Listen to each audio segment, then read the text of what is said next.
There's a lot of things that can be done to add value to your attendees and also your group master account to save on the end as well. One thing, negotiating group discounts for these specific outlets among the hotel. So whether that be a complimentary beverage or appetizer voucher at select restaurants for your attendees. Maybe it's a spa discount. This is also a great way to then track the spend, your group's ancillary spend, and you can use that for future negotiations with hotels as well. Maybe it's they get a free gift with spending a certain amount in the gift shop. Golf discounts. A lot of times hotels are always willing to extend a discount for their attendees.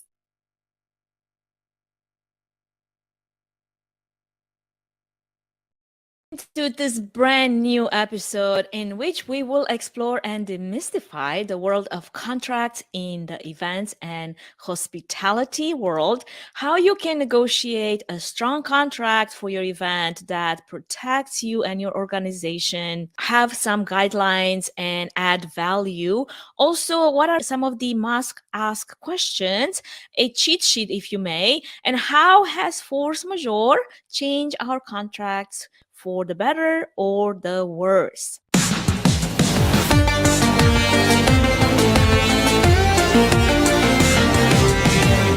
Welcome to Events Demystified podcast, where we explore and demystify the world of in-person, virtual, hybrid event AV production and technology by sharing insightful tips, tricks and tactics to make your events a success.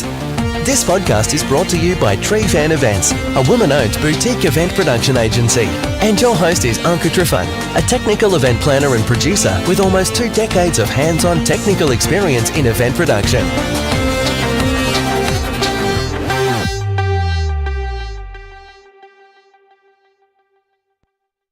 Well, friends, welcome to a brand new episode of Events Demystified, your one-stop shop for tangible, technical, practical planning advice for anyone in the events industry. Today's episode is sponsored by Trifan Events, and I'm your host, Anka Trifan.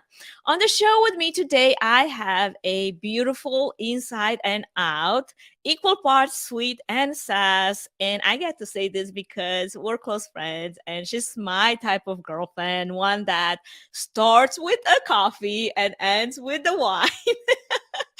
And she's not afraid to take chances. That is my gal, Britney Cobb, a global meeting planner with Innov8 Meetings and Events and a well-rounded leader in the hospitality industry. She has over 15 years of experience ranging from hotel, casino, food and beverage, and special events. She's highly skilled in client management and customer relations, including contract writing, budget creation, and event production. Britney is an exceptional problem solver and thrives in a fast-paced, multitasking environment. Serving as an on-site coordinator for several events, she takes pride in seeing them emerge from start to finish and exceeding customer expectations. Britney is also known as a taco connoisseur and gets just as excited about Tuesdays as Fridays. Her pets are plants and she loves traveling the world. Learn more about Britney in the episode notes, and in the meantime, let's bring her in. Hey, how are you?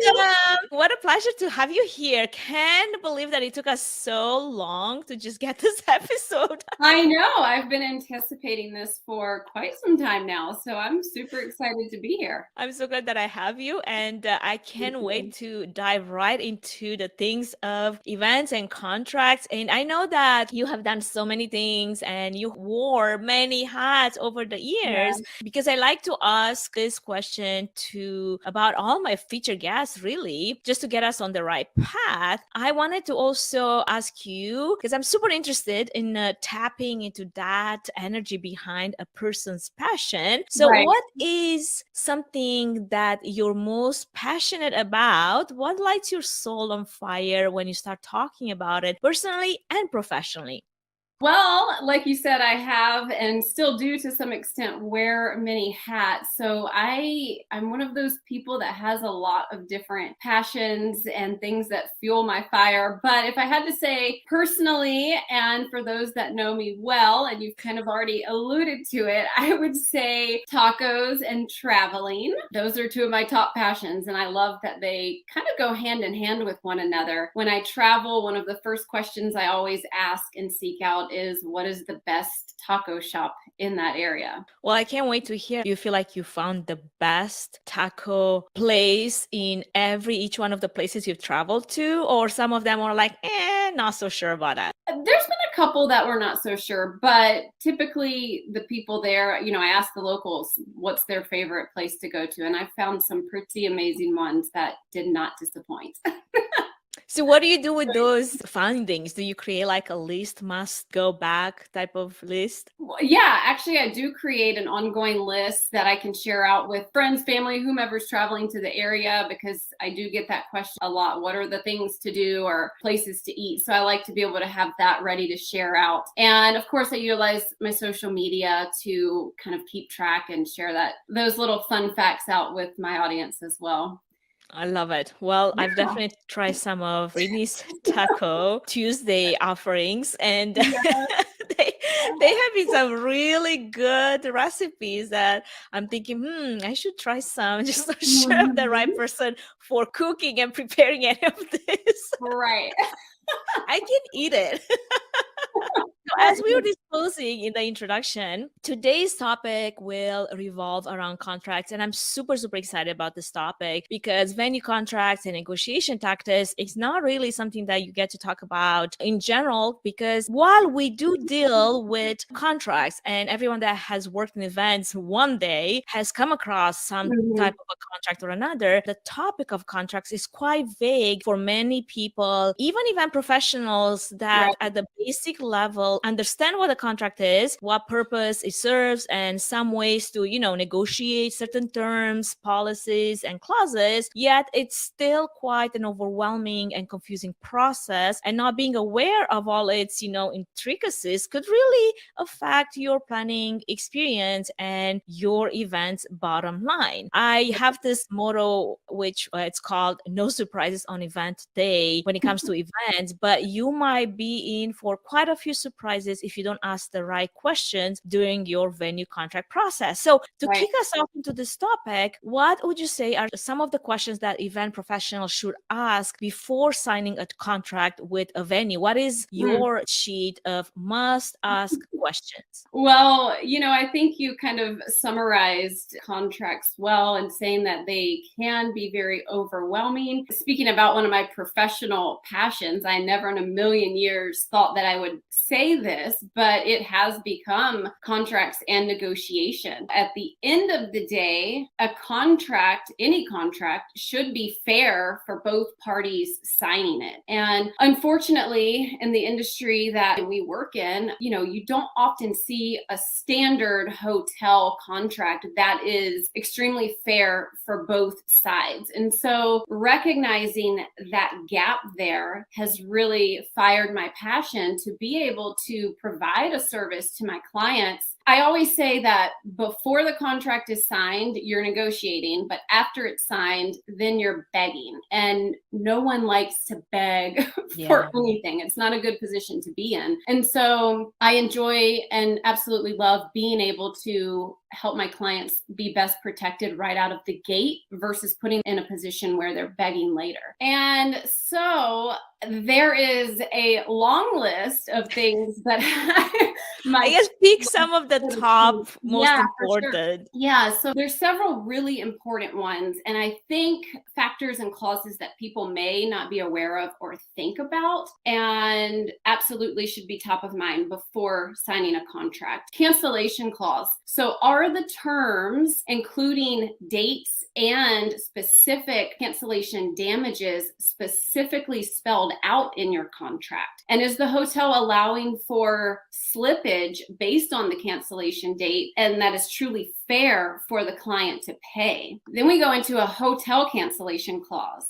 So the hotel is protected if you cancel on them, but are you protected if the hotel cancels on you? And that question is something that people are always shocked to even hear. Well, what do you mean the hotel can cancel on me? They can, and they can continue to do that. Quick example, we had a 1,000 person program taking place at a Las Vegas property recently, and a bigger, more profitable group came along, and the hotel had the opportunity to earn more revenue with that group. And so here's the fact. I mean, at the end of the day, hotels are in the business to make money, and rightfully so. They should be. And in this case, they called and wanted to cancel on our group to take advantage of the more profitable one. So thankfully, our client was protected by our custom contract. The hotel had to find a comparable hotel for them to move to.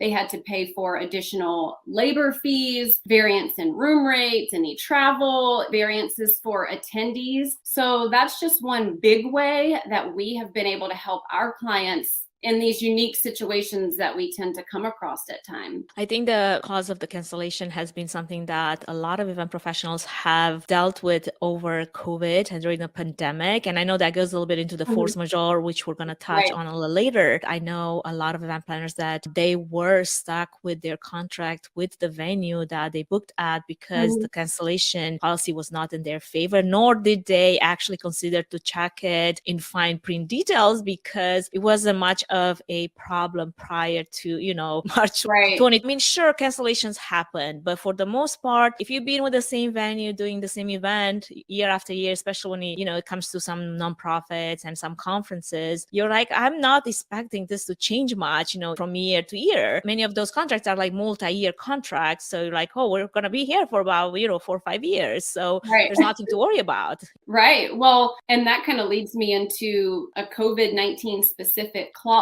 So force majeure is no longer going to protect you from this now known virus. It is to be expected. And so a force majeure clause is not going to protect you from that. And I was just in a conversation this morning regarding this specific issue. It's getting trickier as we navigate through this time that we're in with hotels. They are getting a lot more strict on the flexibility they have when it does surround something like COVID. But we are still experiencing ever-changing policies and mandates, county to county, state to state, country to country. So should a restriction or mandate come up that significantly impacts your program or your attendees coming to that program, you need to be protected. And how can you be protected from that in your contract? So let's just say that you book a program at a property for 1,000 people and the hotel can accommodate that. And then 2 months out, something's put in place and now they can only accommodate half of your group, 500 attendees. The company's going to have to pick and choose and then call up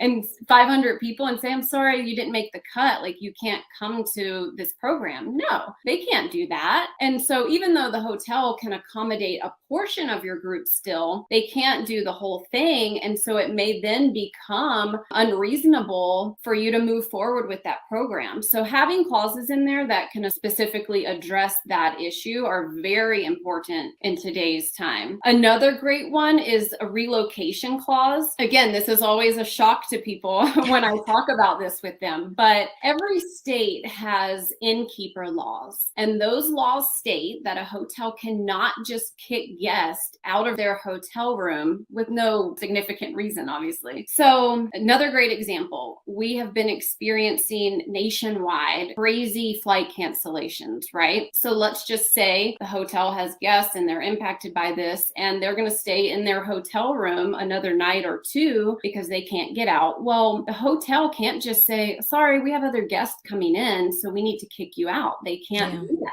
So if your attendees show up and the hotel is oversold and they don't have the rooms available, then what is the hotel responsible for to best cater to your attendees? That needs to be specifically outlined in your contract.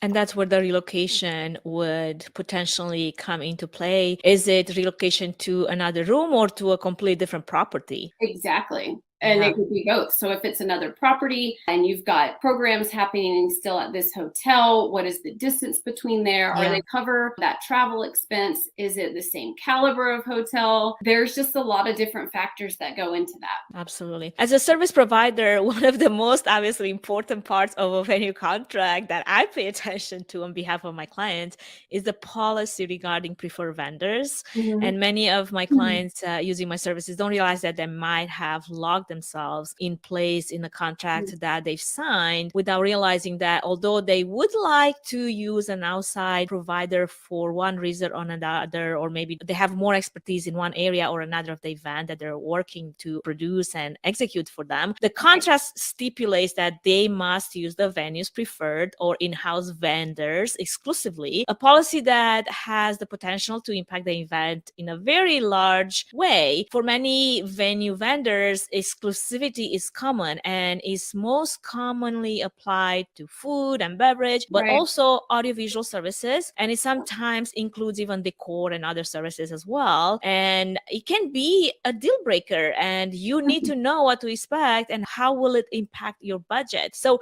what are some maybe different angles to look at the preferred vendor policy in ways that serve the client and the event best? Right. Great question. I think sometimes preferred vendor policies can be a benefit to the client because it saves them maybe some of the time in sourcing out vendors, doing all of those comparison. And hopefully these vendors are well known, they're trusted, they're reputable. And so that could be a benefit. However, like you said, sometimes you do have your own preferred vendors that you would like to use. Maybe they're more cost effective for you. Maybe they have a better service level guarantee that you're already accustomed to working with. And simply put, maybe they provide specific things, whether it be certain types of food that the in-house or preferred vendors might not be able to offer or offer well. And so I think it's important to know that you can negotiate to use vendors of your choice and at no cost to you with the hotel, but you need to have that in writing in your contract. Another great thing that I've been seeing is negotiating a flat discount with companies to use for all of your meetings. So for example, we have a client that has a flat discount with Encore, and they get 25% off with any size meeting for, say, the entire year or the length of that contract with them. So that way too, it prevents us and the client from having to negotiate every time with a new hotel for their meetings throughout the year. And also because it covers all of their meetings, they're saving a lot, even on their smaller ones, where typically maybe they would only be able to get, say, a 10% discount because of the size of the meeting. Now they're getting an extra 15% because of that flat discount that they've got, established with those particular companies. So those are just a couple of things that I think are important to consider and look at. Yeah, in that example, I can see how the 25% discount, basically it just annuls the 25% service charge that would have come on top of the audiovisual bill anyway. So basically what they're saying without saying it is we're waiving the service charge, so you go with our service provider, which is our birth service provider. Because I've seen this happen a lot. Another version, of the per vendor policy is where you are permitted to bring in a vendor that's not on the venue's preferred vendor list, but you also need to pay a fee to do so. For example, at one of the venues that I'm planning, my upcoming hybrid event, the fee is like $650 per day. And for this event, it's definitely worthwhile to bring an outside vendor that has lots of experience in the hybrid technology and production execution of the event. But as a rule of thumb, it is important to do a quick math exercise to determine if it makes more sense to work with the venue's preferred vendor or pay the fee. It's part of the exercise that I encourage many of my clients to do as well, to make sure that you also include the service charge in your calculations that we are just talking about, which is typically anywhere between 22 to 30%. So it might seem like you're saving at first sight by not paying the outside vendor fee, but by the time you add this extra something 20% service charge on top of the total cost, the potential of not getting the expertise that your event requires buyers is not as attractive of a proposition anymore if you're going to pay the same or sometimes even more. Right. So what are some things that should be included in a venue contract, and any helpful guidelines or examples that could give the client something that protect them and serve the organization that they signed them in the long term? Sure. There's a couple of things that are pretty simple, but often overlooked when it comes to, the venue itself. One of those being looking at your specific meeting space that is assigned to your group and making sure the actual name of that space is listed in the contract, and also making sure the hotel cannot move or make changes to that assigned space without written approval by the organization. I see all the time in contracts where under the function space, it will state that this space may be moved at the hotel's discretion and you will simply be notified. Let's just say that you've got this, beautiful awards dinner planned, and it's in a gorgeous room with floor to ceiling windows and a beautiful view, and maybe even access to the outside patio so you can see the sunset. And another group comes in and can only fit in this room, but you could be moved to a different room. Well, again, the hotel is going to just move you so they can now get more business, right? And now you're stuck in some just standard 4-wall ballroom, no view, no nothing. Probably not going to be too happy about that. So you want to make sure that that is spelt out. Another but very important thing to consider now more than ever is your basic meeting provisions. So what is included in that space, including tables, chairs, trash cans, candy dishes, notepads, pens, the room setup? Are these specifically listed in your contract and at no charge to you? Don't just assume the hotel is going to provide you all of these things and not charge you. If you do not address this in your contract, you show up to set up for your program and they're like, oh yeah, we have all these things. And by the way, it's going to cost you X amount of dollars. And you're like, what? Yeah, because when you did the walkthrough, you saw it beautifully laid on the tables, and you were just assuming that that's the setup, what you're going to get when you're booking the space, part of the fee of actually booking the space. Absolutely. And then you realize we don't have the budget to cover this. I mean, so having this. Or the last minute thing, like who am I going to send where to buy pens and pencils and notepads? Exactly. And maybe they don't even have some of the items that you need there. So having that spelled out, again, a very simple thing that's overlooked that could end up saving or costing you thousands of dollars at the end of the day. So we never pay more than cancellation damages more than 30 or 60 days out. Typically, the hotel has not even purchased your food yet. And again, the client should only pay fair cancellation damages for food and beverage based on that cancellation date. Let's say that you cancel a year out. The hotel has not even begun to think about purchasing your food, and they have plenty of time to resell and make up for that potential lost revenue.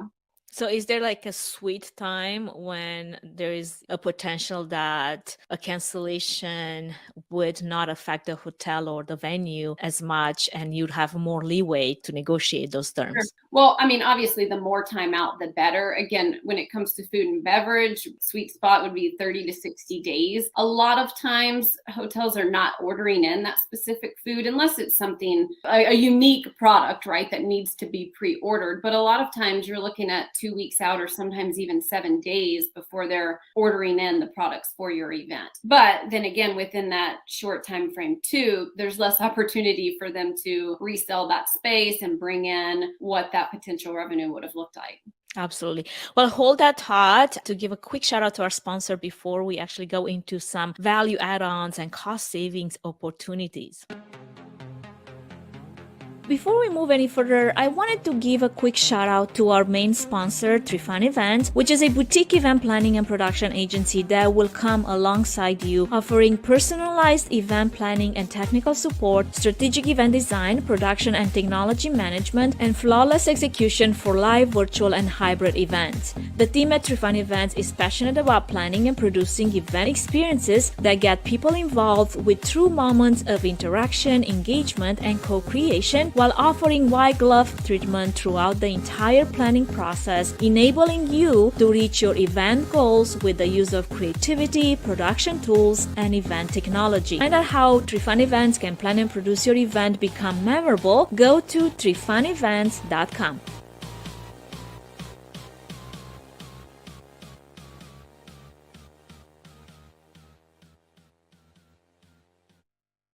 Parking, power, Wi-Fi, security, co-check, and other ancillary fees add up and affect your budget significantly. What are some then value add-ons, cost savings opportunities that could be applied to take advantage of as it relates to some of those fees? Yeah. There's a lot of things that can be done to add value to your attendees and also your group master account to save on the end as well. One thing, negotiating group discounts for these specific outlets among the hotel. So whether that be a complimentary beverage or appetizer voucher at select restaurants for your attendees. Maybe it's a spa discount, 10% off of a scheduled service. And this is also a great way to then track the spend, your group's ancillary spend, and you can use that for future negotiations with hotels as well. Maybe it's they get a free gift with booking a spa treatment or spending a certain amount in the gift shop. Golf discounts. A lot of times hotels are always willing to extend a discount on golf fees for their attendees. Another great thing is to negotiate and see if the hotel will give your group a percentage discount that can be applied to the master account based on the group's total ancillary spend. So a couple of great ways there, again, to add value and make your attendees feel great and special, but also contribute to your group as a whole for some cost savings, either now or for future events. I love that. Now we're going to go a little bit touch on it a little bit because we mentioned it before, the idea of force majeure and how COVID no longer falls within that category because we've had it for 2 or something years now. So I would ask you, maybe for anyone that's not familiar with the term, would you just give them a definition of what does a force majeure clause apply to now and how has COVID changed this clause in the venue contract world? Yes. So the now infamous force majeure clause has made it into the spotlight. So, yeah, for those of you out there who may be too familiar with exactly what a force majeure clause is, simply put, it protects all parties signing the agreement from any unexpected or unforeseen events outside of the parties' control that prevents them from being able to move forward and fulfill the provisions outlined in a contract. COVID has definitely opened everyone's eyes to this clause, specifically in our industry, and people are paying closer attention to exactly what it says. Majority of clauses that I'm finding previously did not spell out or list the World Health Organization, the CDC, pandemics, diseases, viruses. None of that typically was covered or even considered until now, with the exception of Innov8's custom contract. I will say our contract language was prepared for COVID long before COVID took place. And it already covered World Health Organization, CDC, diseases, pandemics. And because of that, we were able to get every client in 2020 off the hook financially because our contract language protected them in every scenario. And like you mentioned earlier, Anka, I know of several companies that had to pay hefty cancellation damages in 2020 when they shouldn't have had to, because it was an unforeseen and out of control situation, right? Again, this clause and their contract didn't protect them from that, which is because if you didn't stipulate, that type of pandemic, widespread virus disease, you are like, okay, I can put this under a hurricane or, act of, it is an act of God. Is it an act of God, actually? The question is, a pandemic an act of God? Right. Oh, we're getting into a very sensitive topic. Yeah, here. I think we could go down a little I'm more gonna there. refrain from saying anything. I gotta consult with my lawyers first. Yes. To your previous thought, how then for anyone that was in that situation could have potentially prevent themselves from falling outside of the clause if they weren't protected properly? Was there any chance for them? I think it came down to just the communication with the hotels and the client and the flexibility they were willing to have given the circumstances. I know of a ton of hotels who were definitely forgiving of the situation and worked to the best that they could to accommodate the situation and help out people, because what were we to do, and it was a difficult challenge on their side as well. So we certainly did see a lot of that, just coming together, working together so that it could, everyone could move forward most effectively. But again, at the end of the day, there were a lot of people that had to pay hefty damages just because they still needed to be profitable as well. Or at least pay just their minimum, whatever expenses, because at that point, everyone was just trying to survive and not have to close down their venue, their shop, right? I think a lot of this that has been shared today is fantastic information for moving forward. It would have been so much helpful knowing all of this prior to 2020, right?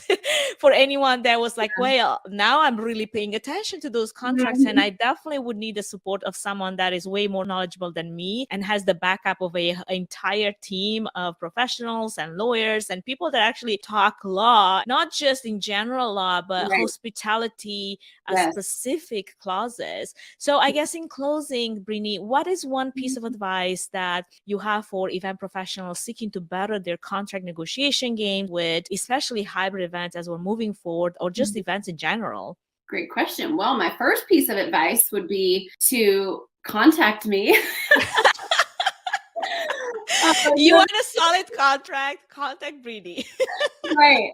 No, in all honesty, I am more than happy to be a resource to anyone out there. If you're a planner or a stockholder or in any company and you are dealing with contracts or trying to decide how to move forward, when to move forward with, again, hybrid, in-person, any type of event for your company, I would love to be a resource and just be helpful and answer questions you might have, or take a peek at a contract you're working on to see how you could be at risk or have added value or cost savings applied. And you mentioned earlier about just the importance of having someone that maybe is a little more versed on that subject of hospitality law and contracting. And I always tell people, yes, it's necessary to have the right clauses and those that are going to protect you in the contract. But what's even more important is knowing how to defend them if the hotel does push back on it. So you can't just write something out and be like, oh, here you go. If you don't know how to defend it, it's pointless. And so that's so valuable and something that we are able to provide as well. And like you said, moving forward this day and age, in any type of event, the contracting is equally important across the board. There's still risk involved and opportunity for added value. So at the end of the day, communication is important. And if you don't know, or you haven't done it, or you're not the expert, that is okay. Just ask someone. Absolutely. So one piece of advice, ask for help if you do not know what you're doing. And I already have in my mind, note to self, have Brittney look over your contracts to make sure that they're solid. Yes, happy to do that. Well, thank you so much for all the insightful tips, advice, and all the examples that you have provided today and you share with us and our audience. Where can our audience that would like to learn more about this topic connect with you and just reach out to you if they have questions? Yeah, absolutely. You can email me, Brittney at Innov8. Let me spell my name first. Brittney at Innov8, INNOV, the number 8, meetings with an S.com. Or you can find me on Instagram or LinkedIn at Brittney Shea Cobb. and message me through any of those 3 outlets, and I'll definitely get back to you and look forward to having a conversation with you. And I'll have those links in the episode notes to make it easy for all of you out there trying to jot down all the letters. I'm always the kind of person that I'm like, oh, man, I missed like one letter and now the spelling is completely wrong. Right. Such a pleasure to have you today with me, Brittney. Thank you. Friends, this is it for today's episode. I hope you got as much out of it as I did. Stay tuned for our next episode. Thank you again, and we'll see you next time. Thank you for listening to the Events Demystified podcast. If you enjoyed this podcast, please take a moment to review it, rate it, and share it with other event professionals that could benefit from it. Connect with us on social at Events Demystified Podcast. We would love to hear from you and what you're up to. If you'd like to learn more about Tree Fan Event services and find out if we're a good fit in supporting your event, can we help your event be successful with a 20-minute free consultation? Link in the episode's notes. Thanks for tuning in.